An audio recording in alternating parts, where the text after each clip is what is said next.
wala pa'y nabuhat bisan unsa ang pulong diha na. Ang pulong uban sa Dios ug ang pulong Dios. Sukat pa kayo sa sinugdan ang pulong uban sa Dios. Pinaagi kaniya gibuhat sa Dios ang tanan. Ug walay bisan usa sa tanan nga nabuhat nga dili pinaagi kaniya. Diha sa pulong ang kinabuhi. Ug ang maong kinabuhi mao ang kahayag sa mga tawo. Ang kahayag na danaag dias kangitngit ug wala makabuntog nini ang kangitngit.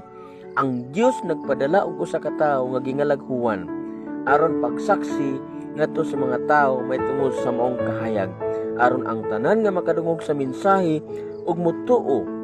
Si Juan dili mao ang kahayag, apan miani siya aron pagsaksi may tungod sa kahayag.